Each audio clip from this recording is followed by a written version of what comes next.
ልክ ከ8ኛ ክፍል ወደ 9ኛ ክፍል ሳልፍ ደስታ የሚያደርገኝን ነገር አሳጣኝ። አበድኩ። ልቤ በደስታ ጧልትል ደረሰች። የባሰ ደስታዬን ጣራ ያስነካው ጉዳይ ደግሞ ወደ 9ኛ ክፍል ማለፌ ብቻ ሳይሆን 9ኛ ክፍል እንደማርበት የተመደብኩበት ትምህርት ቤት ነበር። ታሪካዊውና ታላቁ ወይዘሮ ስሂን ትምህርት ቤት። እውነቱን ለመናገር ያኔ ዩኒቨርሲቲ መግባት ራሱ ወይዘሮ ስሂን እንደ መግባት አያኮራም ነበር። ሰማያዊ ዩኒፎርሙ፣ ምርጥ መምህራኑ፣ የቀለም ቢባል የሙያ እንዳውም ከዛ በፊት የራሱ የሆነ ትልቅ የሙዚቃ ትምህርት ክፍልና ኦርኬስትራ ቡድን ሁሉ ነበረው። ረጅምና ግርማ ሞገስ የተላበሰው ቢጫ ፎቁ ከሩቅ ተጋድሞ ሲታይ ቤተ መንግሥት እንጂ ትምህርት ቤት አይመስልም። እንዲያውም ይህን ሁሉ ዓመት የተማርኩበት ትምህርት ቤት አሁን ከተመደብኩበት ጋር ሳወዳድረው የሆነ አመዳም ነገር ሆነብኝ፣ ኮሰሰብኝ። ክላሶቹንም ማሳያቸው የዶሮ ቤት መስለው ታዩኝ። ውይ ሞት ይርሳኝ! እንዲህ በደስታ ሰክሬ ጓደኛዬን፣ አብሮ አደጌን፣ ዓላሜን ረሳሁት። የት ሄደ? ፍለጋ ጀመርኩ። ዓላሜን ጓደኛዬ ነው፣ አብሮ አደጌ፣ ዝምተኛ ልጅ ነው። ድፍን ተማሪው በዝምታውና በጉብዝናው ነበር የሚያውቀው። ትምህርት ቤቱን አካልዬ ሳጣው በትምህርት ቤታችን የኋላ በር ወጥቼ ሁልጊዜ ወደምንቀመጥባት ትንሽዬ ጫካ ሄድኩ። ያውና ብቻውን ተክዞ ተቀምጧል። አቤት አቀማመጡ ሲያሳዝን!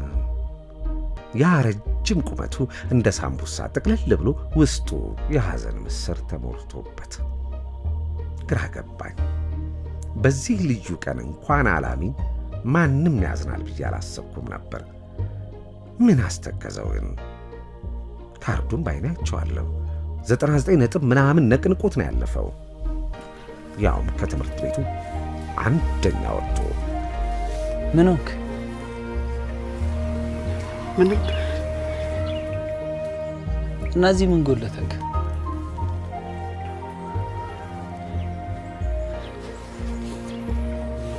አፍራ ጎለቀች። እኔም እንደ ሳምቡሳ በጥፍጥፍ ብዬ ዓላሜን ጎን ተቀመጥኩ። ጠቃልልኝ።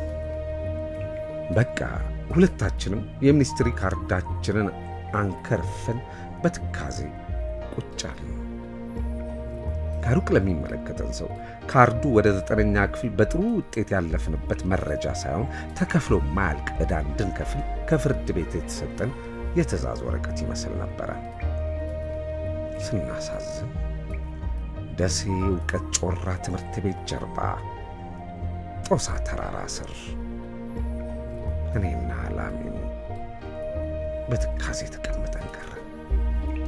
እስካሁን እንደ አፍራ ትልልቅ ዓይኖችና እንደ ቲማቲም የቀላ ከንፈር ያላት ሴት አይቼ አላውቅም። ለነገሩ እኔ ትዝ የሚለኝ ዓይኖቿና ከንፈሮቿ ናቸው እንጂ አፍራ ውብ የሚለው ቃል የማይገልጻት ጉድ ነበረች። ቁመቷ ምዝዝ ብሎ ይወጣ፣ ፀጉሯ በስፖርት ፔሬድ ጠቅልላ ካሰረችበት ስትፈታው መቀመጫዋ ላይ የሚደርስ፣ በዚያ ላይ ጥቁረቱ፣ በዚያ ላይ ብዛቱ። አቤት አቤት አቤት! ጥቁር ፏፏቴ፣ ጥቁር አባይ ሲባል የአፍራህ ፀጉር ይመስለኝ ነበረ። እጆቿ፣ እግሯ፣ ኧረ የአፍራህ ቁንጅና በመቶ ዓመት አንዴ የሚከሰት አይነት ነገር ነው። ወሎ የቆንጆች ሀገር ሲባል አፍራህ ትዝ ትለኝና ሐቅ ነው እላለሁ። እንዲያውም ወሎ አፍራህን ብቻ ይዞ ከድፍን ኢትዮጵያ ጋር በቁንጅና ቢወዳደር አጠገቡ የሚደርስ ያለ አይመስለኝም። ታዲያ ይህን ሁሉ ቁንጅና ይዛው 7ኛና 8ኛ ክፍል እኛ ክፍል ነው የተማረችው። ይህን ጉድ ችለን መማራችን ተአምር አይደል? በዛ አፍላ ዕድሜ ኤርታሌ ላይ ጥደው እኮ ነው ያስተማሩ። ዳኛቸው የሚባል ሌላ ክላስ የሚማር ጓደኛችን ልክ የረፍት ሰዓት ሲደወል እንቅፋት እስኪደፋው የሮጠኛ ክፍል ይመጣና አፍራህን እያየ እንዲህ ይለናል። አፍራህ ያለችበት ክላስ አንድ ቀን ብማር አንጎሌ ይከፈት ነበረ። ከ100 ነበር የማመጣው። መናፈሻ ውስጥ እኮ ነው የምትማሩት። ብርቅዬ ድንቅዬ ፍጥረት እየጎበኛቸው። ቱሪስት ናችሁ እኮ ቱሪስት። በኢትዮጵያ ብቻ፣ በደሴ ብቻ፣ በእውቀት ጮራ ትምህርት ቤት ብቻ፣ በሰባተኛ ሲ ክፍል ብቻ የምትገኝ ብርቅዬ ፍጥረት እየጎበኛቸው። እውነት አለው። አፍራህ እነዚያን አይኖቿን አንዴ ስታሳርፍብን ልባችን ከቅቤ የተሠራች ይመስል ቅልጥ። ደሞ አይኖቿን ጨፍና የምትስቀው ነገር አላት። አቤት ሲያምርባት! አፍራህ አፍራህ አፍራህ አፍራህ አፍራህ ሳር ቅጠሉ አፍራህ አፍራህ እንዳለ ይውላል። ታዲያ እሷ ጋር ማውራት ለመቀራረብ የማይጥር ማን ነው? አፍራህ ወይንሸትና ሰዓዳ አንድ ወንበር ላይ ነበር የሚቀመጡት። እውነቱን ለመናገር አፍራህን አይቼ ዳርና ዳር የተቀመጡትን ወይንሸትና ሰዓዳን ስመለከት የምር ሰው አይመስሉኝም። ይቅር ይበለኝ። አፍራህን ዙሪያዋን ለመጠበቅ የተገነቡ ግንቦች መስለው ነው የሚታዩኝ። ለነገሩ ሁላችንም የክላሱ ልጆች የሆንን ዙሪያዋን የበቀልን አረብ ነገሮች ነበር የምንመስለው።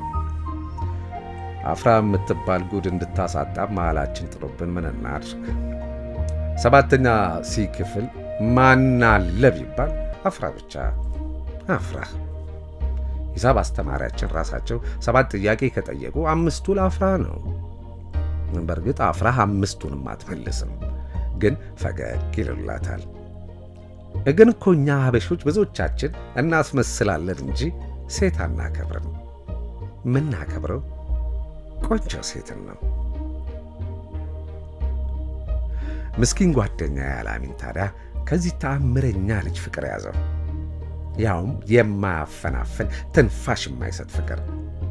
አላሚን አባቱ ሞተዋል፣ እናቱም